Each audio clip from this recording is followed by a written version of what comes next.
هەڵکشانی ئاوی دەریا لە باکووری فەڕەنسا هەڕەشە بۆ سەر گەورەترین وێستگەی ئەتۆمی ئەو وڵاتە دروست دەکات و لە هەوڵێکیشدا بۆ ڕێگریکردن لە زیانگەیاندن بە دامەزراوە ئەتۆمیەکە بەنداوێکی لە دەوروبەری دروست دەکرێت و ڕێگە لە هەڵکشانەکە دەگیرێت.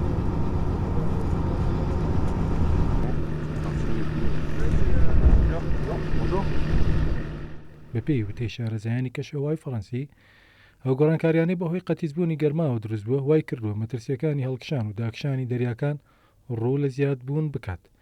زانیانی بوارە دەڵێن باوبۆران و زریانی بەهێزی چاوەڕوانکراو دامەزراوە ئەتۆمیەکە ڕوبەڕووی کارەسات دەکاتەوە.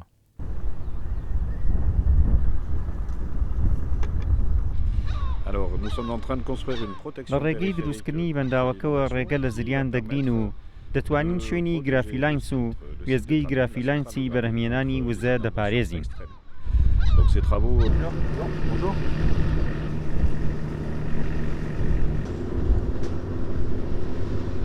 دروستکردنی بەنداوەکە بە شێوەیەک دەبێت کە 50 سانتیم لە سەرو ئەو ئاستۆ بێت کە بەهۆی زریانی بەهێزەوە چاوەڕوان دەکرێت زیان بە ویزگە ئەتۆمیەکە بگەێنێت.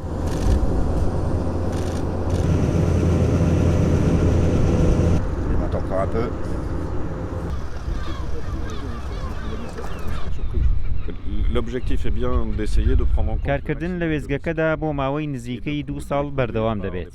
35 ملیۆن یۆرۆ بۆ جێبەجێکردنی تەرخان کراوە.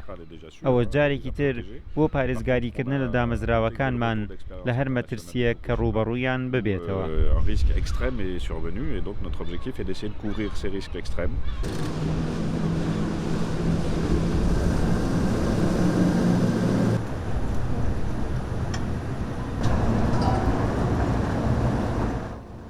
وزەی ئەتۆمی سەرچاوەیەکی سەرەکی بەرهەمهێنانی کارەبایە لە فەڕەنسا بە جۆرێک بە ڕێژەی زیاتر لە 1970 کارەبای ئەو وڵاتە بە وزەی ئەتۆم دابین دەکرێت کە ئەوەش لەسەر ئاسی جیهان گەورەترین ڕێژەی سوودوەرگرتنە لە وزەیە بۆ بەدەستهێنانی کارەبا.